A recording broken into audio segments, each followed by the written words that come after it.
as I was staying up late to try to get the picture changed for tomorrow, doing Godoy, the still small voice told me he's gone.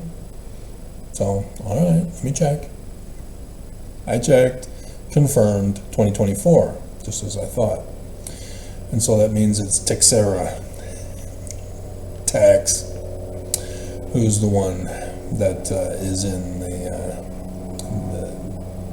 Strengthening Church Members Committee. So, there you have it. Back to goodbyes. This is not the Church of Emmanuel, Christ of Latter-day Saints, of Joseph Smith. This is the Church of Jesus Christ.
Travis Wayne Goodsell. For those of you who are ex-foes, who know of the Strengthening Church Members Committee, and you're aware that it's D. Todd Christofferson from the Apostleship, but you only know what got Mormon leaked for the guys who are no longer in the 70s.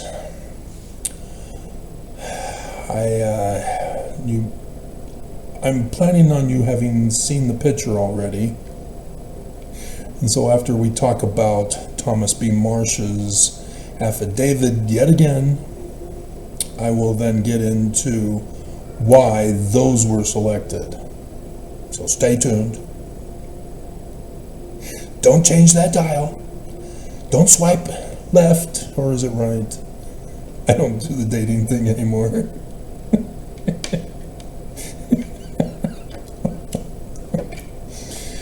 So, yeah, big stuff going on.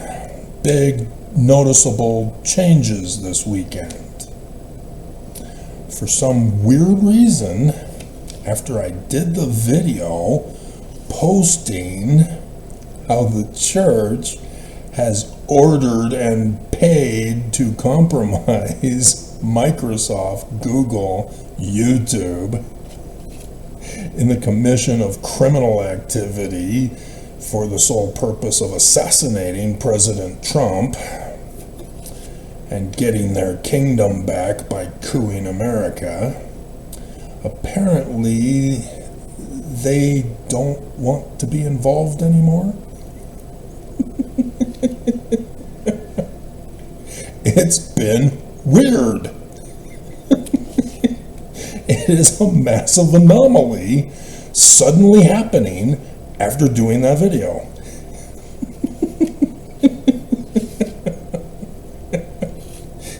It can't be that the Mormon YouTube employee down in Utah County just went on vacation.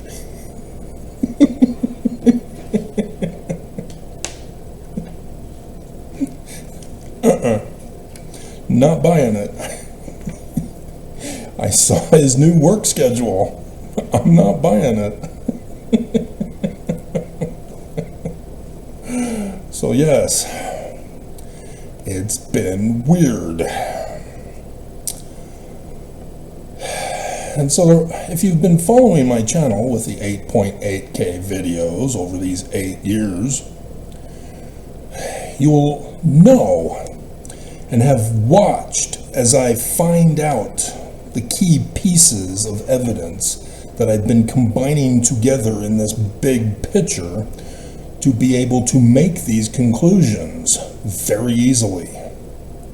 This is how you do research.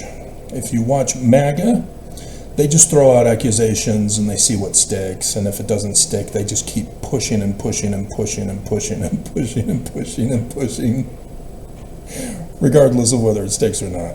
And if they can get something to stick, even if it's not associated with what they're pushing, more meat for the fire. That is not how you do investigation. Investigation is gathering all the evidence, looking for patterns, looking for connections, finding anomalies, running theory tests to get 3 confirmations minimum to establish facts, to find the missing connections and connect them together, identifying these connections and establishing the bigger picture of what's going on, like assembling a puzzle piece. Okay, that's a plane. Earlier today, I heard the thunder go and attack Nelson for his birthday weekend.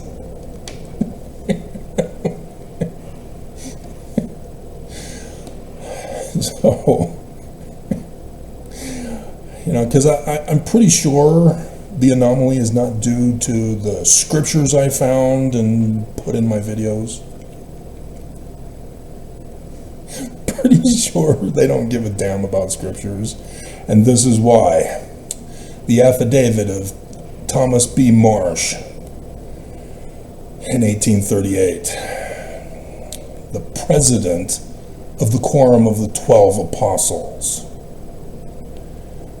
who was confronted by those that told him they were true Mormons, Danites. Now this connects with the incident that happened at the election fraud in Daviess County in 1838, before this, in which that's where we first learn of the Danites as the title for their group. The reporting is that one of the Mormons that were there said, "We are the Danites." And so now you have a second witness who's doing a government affidavit to the governor saying they called themselves Danites. He does not talk about the election. He doesn't seem to know of that election. He doesn't even know about Adam-on-Diamond. He's the president of the 12. As the president of the 12, he is supposed to give assignments to the missionaries to go out and establish churches in the various towns. And then they report back, "We've established a town in this particular city that you assigned us to." And then they get new assignments. That's how it was run. And so for the president of the 12 not to know that there was a church established in Adam-on-Diamond, which he doesn't even name it correctly, is a big clue that it wasn't Mormons that established it. It was these Danites. This is a secret headquarters of these Danites. This means that section 116 is a forged document. So sure enough, when we go to the Joseph Smith papers, we look for section 116, we see the original document, and we find that they wrote it on a document where the pages left off that showed that it was about 40 years previous. Section 116 was put in Brigham Young's Doctrine and Covenants in 1876. So ink fades, 40 years minus 1876, and you have 1836. And 38 is when it's claimed to have been written. So another confirmation from evidence. This is how you do it. This is how you do your research. This is how I've been doing my videos explaining this to you. This is just a YouTube channel, by the way. This is not a professional site where I'm submitting official documentation and reports and all that stuff. No, this is informal. I'm warning you. This is the great and abominable Church of Lucifer. Run for your lives. They're all gonna die. We're all gonna die. Seriously, we're all gonna die. This is how evil these guys are. This is why there was an extermination order given because of this affidavit. These guys are pure evil. And they even say they are in section 117. Which ties to this document. So section 117 is a forged document, and it's by the Danites, and they reveal who they are in trying to lie and cover it up. And so we get section 119 also exposed as a forged document, which all exfo never knows, or exfos all knew anyway, because of the Book of Mormon saying no priestcraft. Section 119, boom, right there, priestcraft. Oh, okay.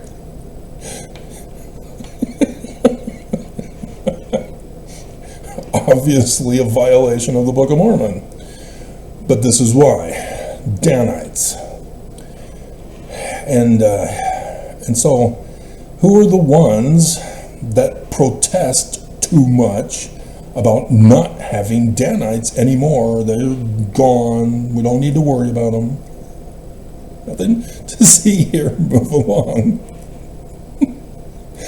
Brigham. Exactly. Brigham Young is in charge of all this. And this is what I'm getting to, is that they claim, as Danites, true Mormons, that they took an oath to support the heads of the church in all things that they say or do, whether right or wrong. If you don't understand what that means, you don't understand the scripture. Section 42, wasn't it?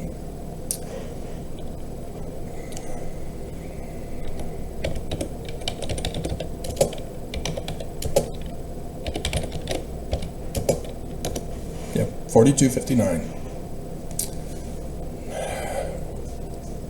After that Mormon used this on my breakout video that then caused the terrorist attacks to shut me down. Thou shalt take the things, words. Nobody watched my video this morning, did you? Which thou hast received, which have been given unto thee in my scriptures, for a law, to be my law, to govern my church.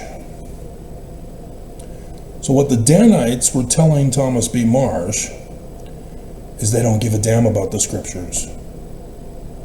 They obey Brigham Young and his authority. Pyramid chain. The militant rank orders. They don't care what the scriptures say. And this is what I've had to deal with Mormons right now, all my life. Mormons don't give a damn about the scriptures. They claim to obey the living prophets of Jesus, but they don't give a damn about conference. They go on vacation. What they're talking about is given a direct order. Enter the Strengthening Church Members Committee. And so, yes, you've got these branch-off Mormons of Brigham Young, the Allreds, Bundys, Jeffs, that are militant in nature. Yeah, but so is the Church of Jesus Christ of Latter-day Saints. They're all from the same source. They don't care about the written word. They don't care about the spoken word. They care about direct assignments. So when the Strengthening Church Members Committee contacts the local press and says, shut up about this news story, that's when they obey. When they go to the governor, when they go to the legislature, when they go to the local towns and cities, that's when Mormons obey. That is what the Danites are talking about. That's what Thomas B. Marsh is talking about. It has absolutely nothing to do with religious obedience. Back onto that page. Okay? This is the oath. So, under Brigham Young, he destroyed Joseph's temple rituals and added the endowment ceremony of the covenant paths that Nelson keeps talking about. The oaths that Mormons take with the death penalty, it's not gone. Not gone. So yes, the sustaining of the leadership during conferences, bring your right arm to the square, holding the knife in your hand. That is what is meant by all of this. Danites, right there, that Thomas B. Marsh is exposing because they told him. Whether right or wrong.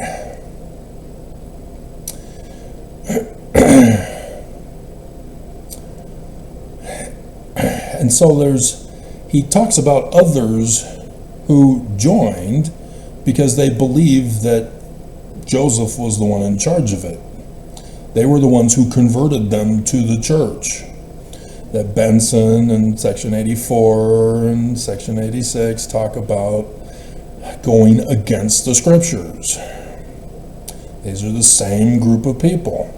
They're all tied in together, remember? That's how you do investigation. There were many who joined but were uncomfortable committing crime. But because of the militant nature, they had no choice. Right, Todd?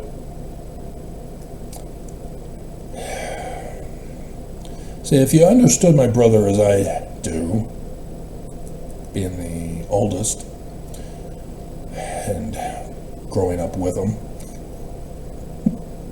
knowing his personality, knowing his little quirks, knowing his views on life, he's the kind of guy that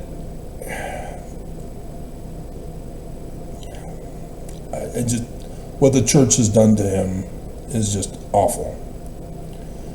And so when I talk about Hiram's son, Joseph Fielding Smith Sr., who became one of the presidents, and how abusive and evil he was, and then his son, that's what I'm referring to. People who, if their nature just isn't in this, they don't want to hurt other people, and yet the church is ordering them and threatening them to hurt other people. And they're not comfortable with it, but we got to obey. This is the evil of this church.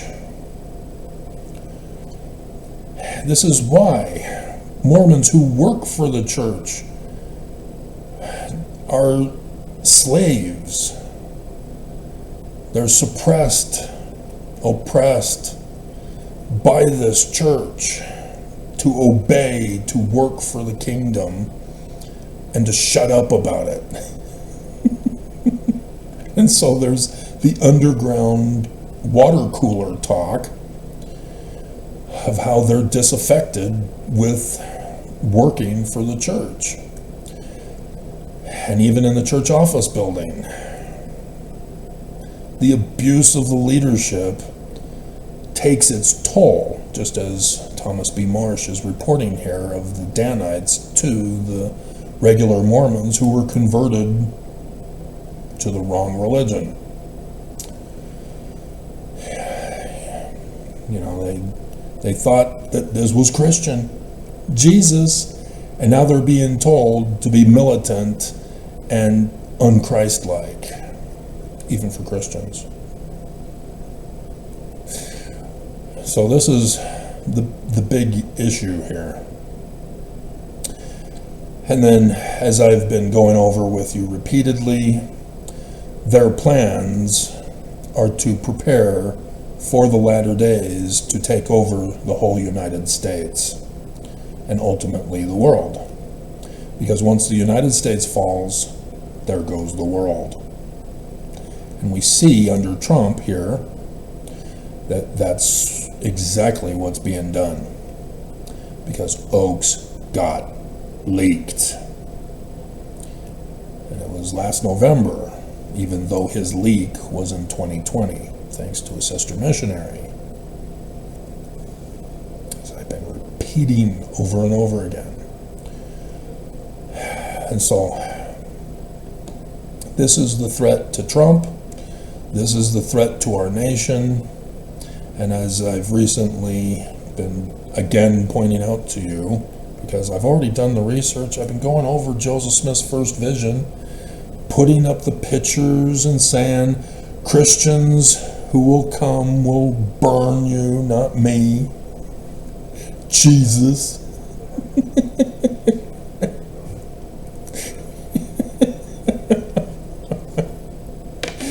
And people don't read my memes. It doesn't connect. They don't want to listen. They're offended.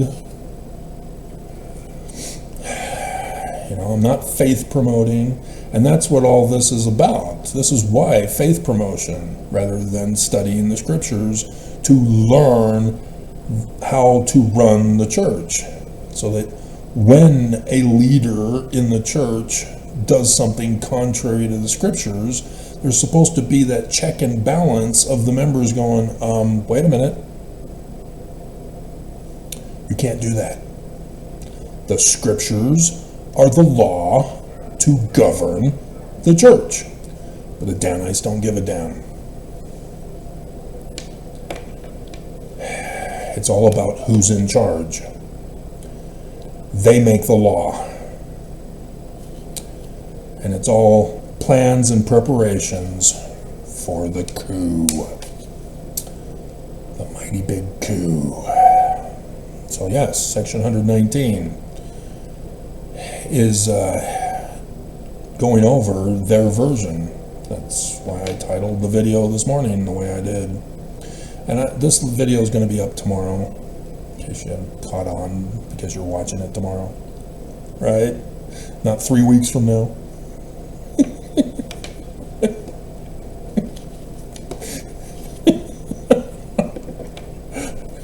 Which is surprising in and of itself, because YouTube still is shutting down my views on YouTube. That hasn't changed. It's just the cyber attacks that they've backed off on. And it could be that they're lying in wait to strike again in the future, making me feel that I'm safe again. They don't know me. They don't know me. Dear God. And they think I don't know them. They've repeated their pattern of practice so many times, it's pathetic. I predict it, and yep.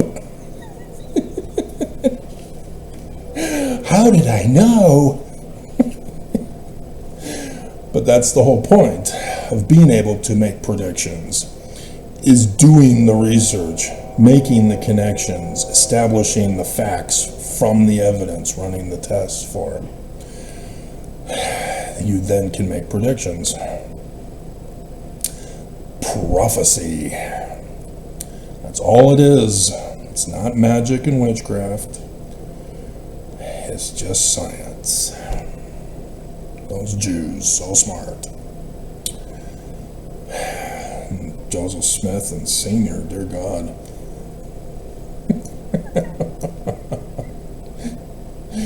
Dear God. And so, yeah, the rest of it, it's really not Sidney Rigdon. No. The rewritten 116 pages was by Senior, and it is just brilliant. And so the rest of it, yeah, that's just him plagiarizing 36 different contemporary works and putting them in there into the overall theme that Senior told him to keep it as. But the bombshell stuff is in the rewritten 116 pages and then scattered in other sections. Oliver Cowdery is identified as the author of the Korihor part with faith, likening the word unto a seed, which, again, Mormons don't give a damn about.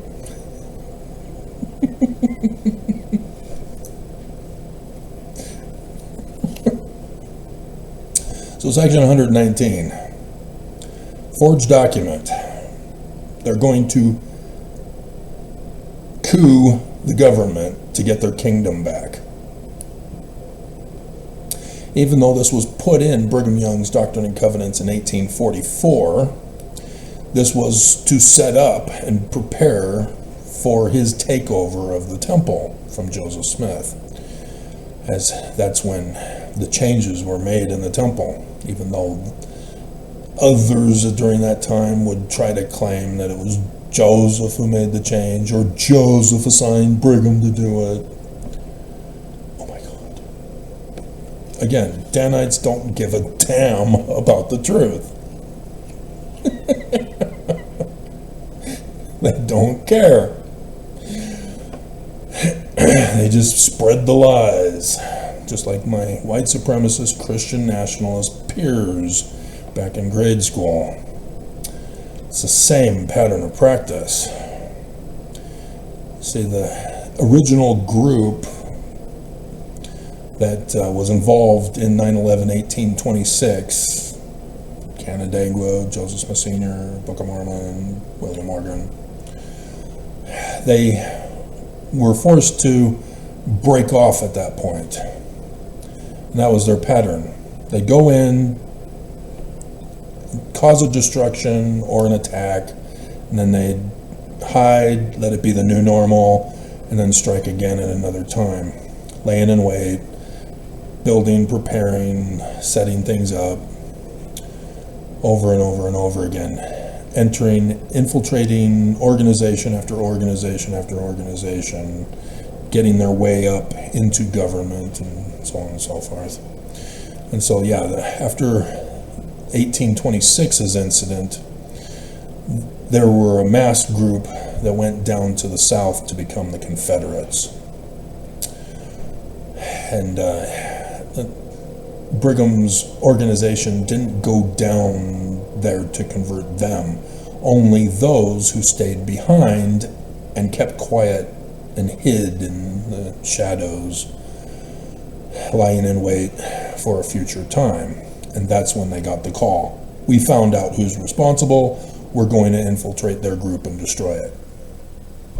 And the rest is history. That the church will never tell you the truth about, even though they've rewritten history. It's got to be a dozen times by now. I haven't made a full count, but thems be cops. Thems be cops. Something's up.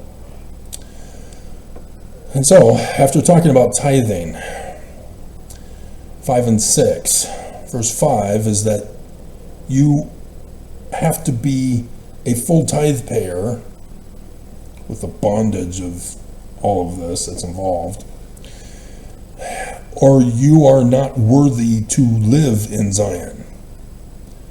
This is what people are not understanding fully, is that Utah is their Zion in the future.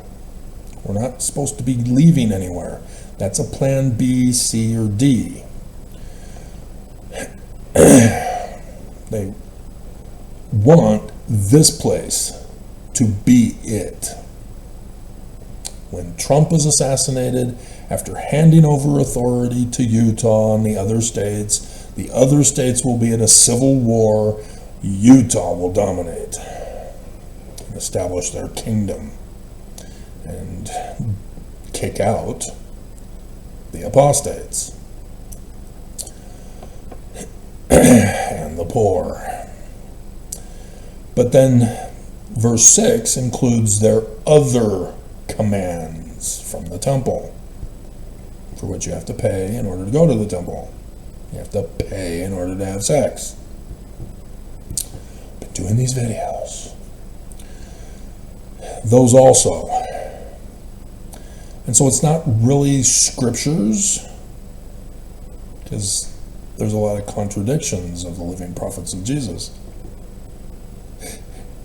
And that's what I've been trying to get across to you guys to pay attention to.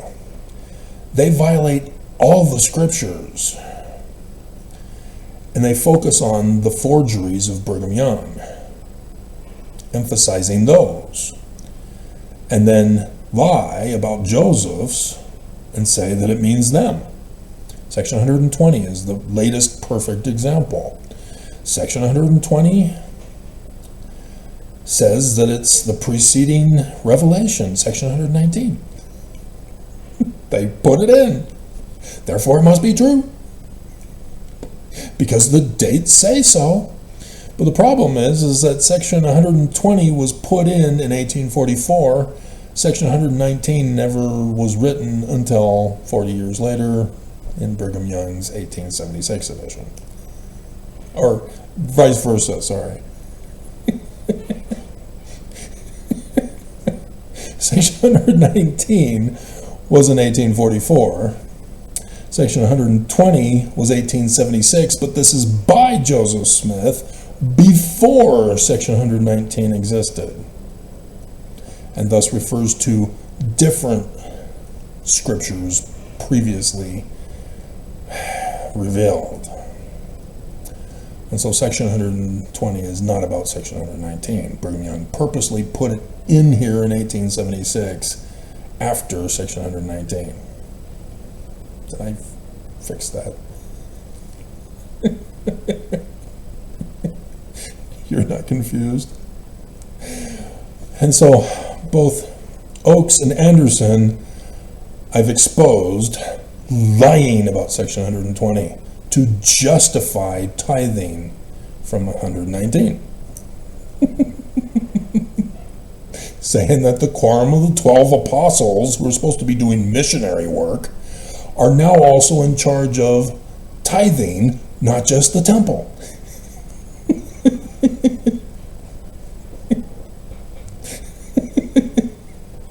They're supposed to be doing missionary work. Why are you doing all this other stuff that you have no authority for? Oh, right, the coup. And so, yes, it's the High Council that was the other quorum under Joseph Smith, which Brigham Young really didn't get going until John Taylor, for the most part, when the Mormons started coming in the Pioneer track and so on and so forth. But then you get stake presidents with the High Council. And so that's where they still remain to this day, even though there's no high priest quorum anymore. It was changed under Brigham to high priest group, and then now Nelson has done away with it altogether. And so, yeah, the younger generations are going to be kept from even knowing that there was a high council quorum, let alone a high priest group.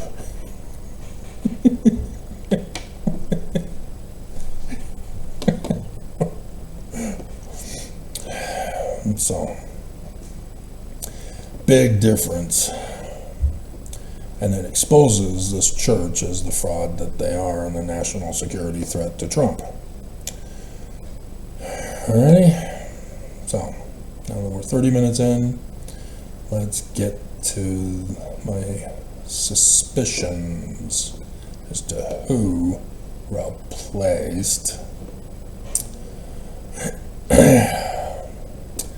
Zwick, Robbins, and Evans.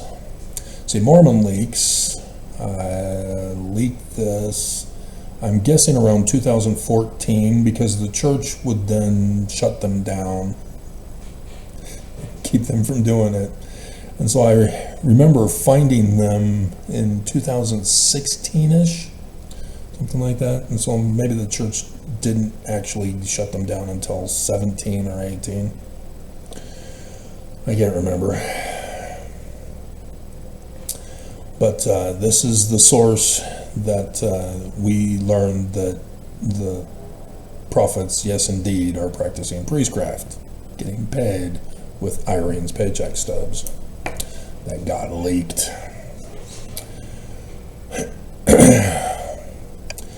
And so, up until that time, Christofferson, as the apostle representative, is the one over the Strengthening Church Members Committee.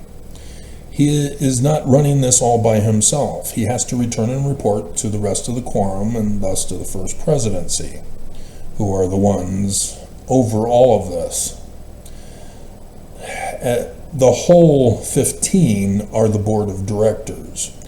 Everything that is done in this church has all their approval, and all finances are signed by them for approval. They sign the checks, all 15. There's not just one person who goes rogue, even though Ballard got caught. And soon died thereafter. That was interesting.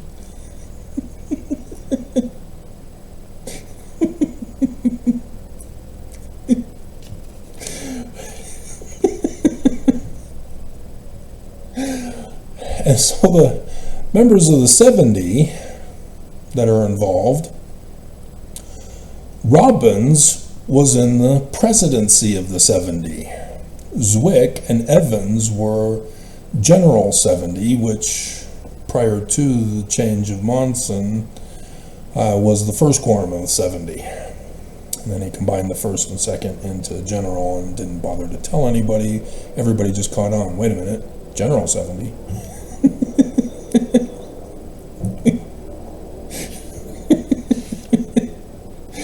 And so there really is no first and second quorums of 70 anymore, and then they go on to third, fourth, fifth, sixth for the area 70s.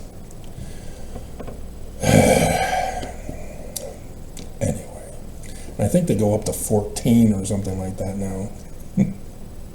They don't even bother to care about the scriptures to govern the church, like I said. And so what we see then is that there's a member of the apostleship, a member of the presidency of the 70, and then 2 regular general 70s. That's what happens. So the question is, who is in it now? Who is responsible for John DeLynn getting excommunicated, Jeremy Runnels getting excommunicated, the psychologist Natasha Helfer getting excommunicated, and others, Kate Kelly excommunicated? Who? Because these guys didn't stay in, they're gone now. So you need to know when they left and then try to figure out who replaced them so that they put out the call. Having watched John DeLynn's interview of people who get excommunicated, or my channel for all the attacks on me, Little Nemo even, he was recently, just last year or 2 years ago, when he finally got excommunicated. His friend out there in the UK got pulled first, and then Little Nemo got pulled in next, because he was defending his friend's honor, just like Thomas B. Marsh defending his wife's honor over spilt milk. You do know that's a lie, right? I shouldn't have to say that. That's the Danites for you. They lie. They will not tell the truth. So, what I have found out is that Zwick was released in October 2017. Nobody was called to replace him until April 2018, when Robbins also was released. They were all 3 of them put on emeritus status, but they're no longer in the 70s, so somebody else replaced them to do the work. And so in 2018's April conference, you have 2 new people to replace Zwick and Robbins at that point, thus to fill in the vacancies in the Strengthening Church Members Committee under Nelson. That's why the wait. waiting for Nelson to be able to choose the replacement, not deathbed Monson. Okay? So the new people in the 70 were Cook and Gay, just the last names. And so from that, Carl B. Cook seems to be the front runner to run the test without them confessing or getting leaked. You'd have to go to their conference talks prior to being appointed, and then after being appointed. Who talks about judging Mormons? Who talks about the morality of Mormonism? Those are what you're looking for. This is the Strengthening Church Members Committee. They're involved in poring over newspapers, publications, and websites and social media posts, downloading galore, up to 15 terabytes for just me alone. And YouTube complains about my little clips?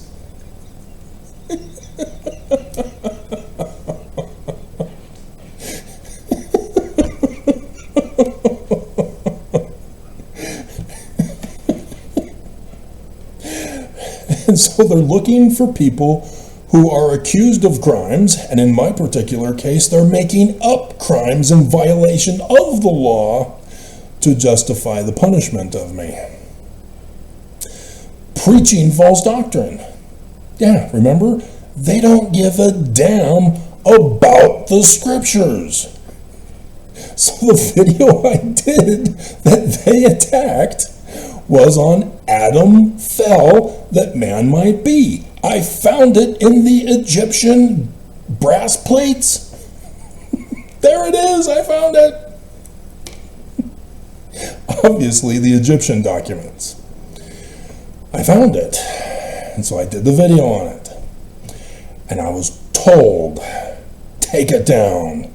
You're going against the prophets. Bleep you. They're wrong. But again, Danite behavior. They don't give a damn about the scriptures. What they say goes. And so Nelson, every single conference, keeps changing scripture. That's not in the scripture. What are you doing? What kind of translation is that?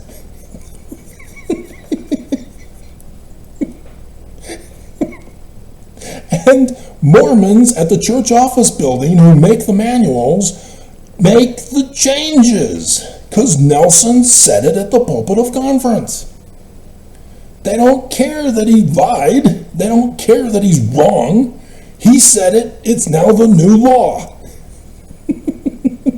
That's what they're talking about with false doctrine. You can quote the scriptures all you want. These Danite Mormons don't give a damn. What they say is the truth. That's what they're attacking for. And so Mormons who study their scriptures are a threat to the church. Intelligence leads to apostasy. Remember those videos I do? Criticizing leadership.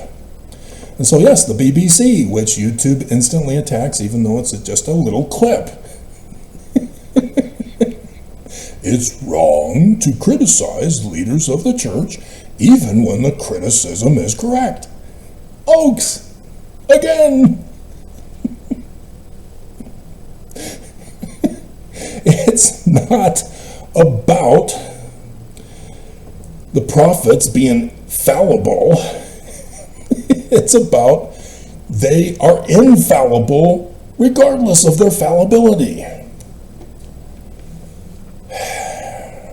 And so yes, when they got after September 6th for recognizing that, Joseph Smith was using rock in a hat. Oh, he got arrested for glass looking. Oh, they were humanizing Joseph Smith. Amazing. He's a human. Nonetheless, the church wants you to believe that Jesus is real and that he spoke to Joseph Smith. And so you have to elevate Joseph as a person who is so holy that he can talk to Jesus face to face. Not understanding that Joseph is the Christ as Messiah ben Joseph.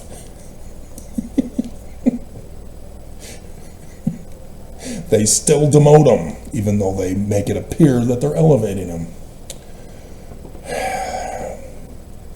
And so that's what they mean by criticizing leadership.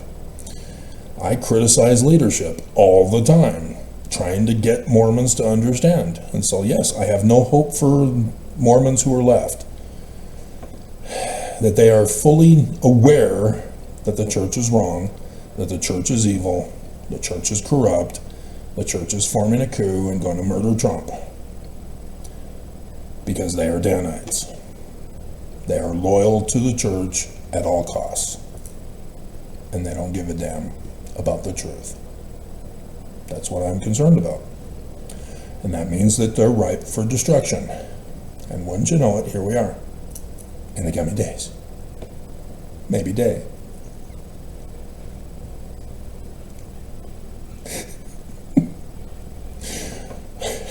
So yes, if you don't follow and you're not paying attention even to the conferences, you had no idea that it was Nelson who was doing that I was mocking all these years.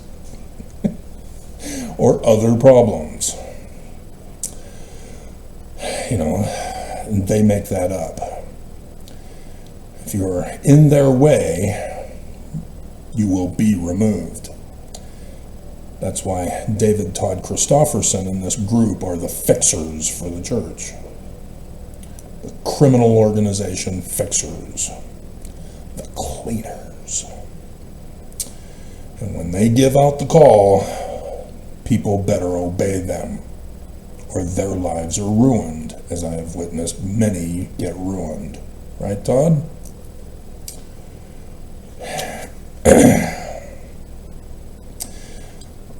So, it's between Cook or Gay to replace Robbins in April 2018. And my preliminary guess, which will have the picture of Carl B. Cook. That's why. So for Zwick, there were 3. Vincent Teixeira, I don't know if I pronounced that correctly, and then Godoy. What is interesting is that I found that Godoy was released in October 2021, which means he was put in 2017 with only 4 years left. So he's not likely a candidate to go in the Strengthening Church Members Committee.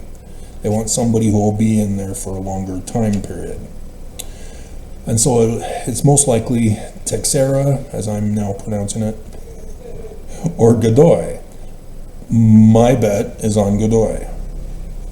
But again, study their talks before, study their talks after.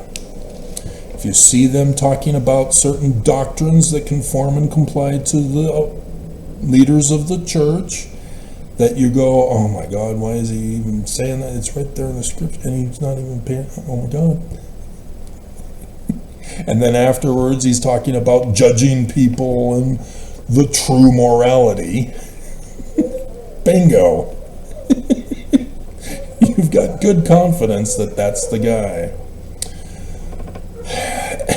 But nonetheless, we could be surprised. It could be Teixeira. Good old Tex. I know I'm butchering it.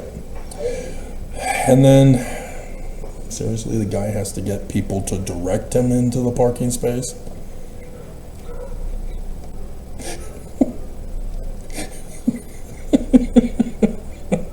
If you've been following me this past week, we've had episodes on this.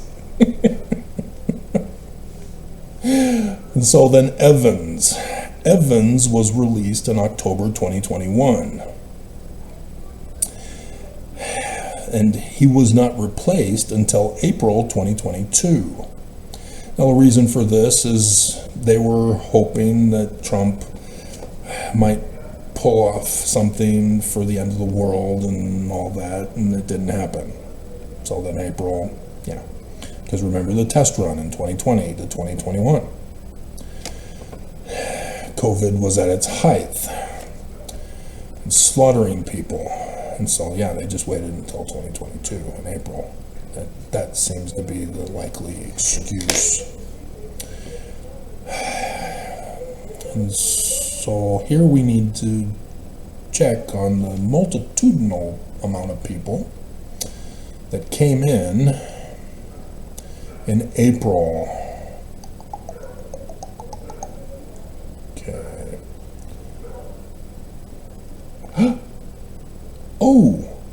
Oh, Gay got released in 21.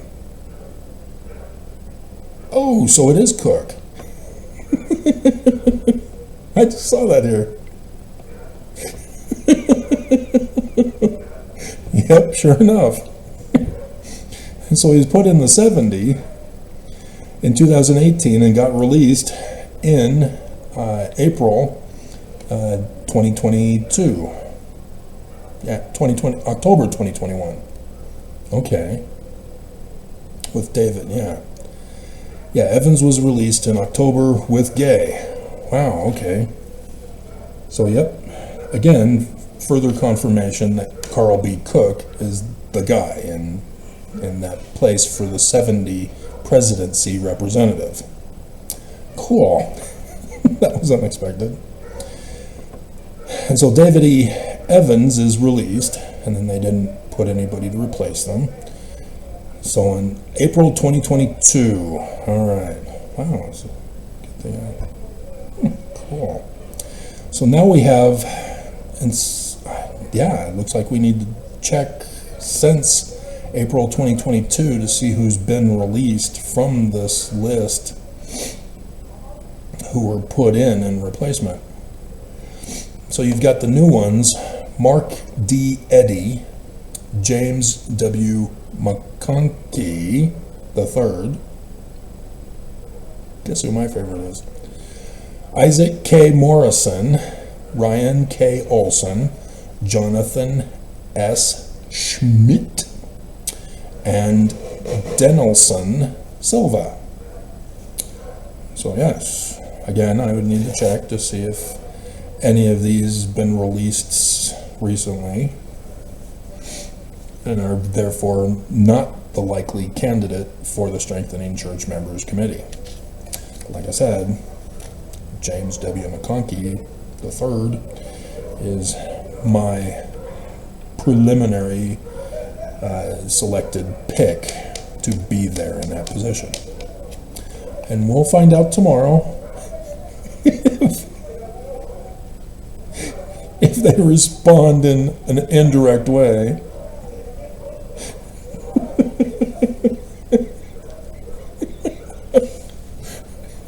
To my selections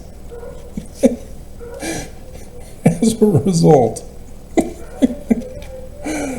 So that's it. Now you know the rest of the story.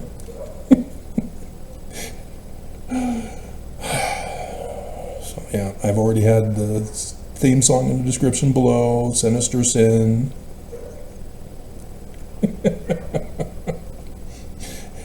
And a Sinister Sin holy war between Jesus Mormons against Emmanuel Mormons. Now you know why. All in favor, please manifest it. Those opposed, see your stake president for disciplinary action. Good night.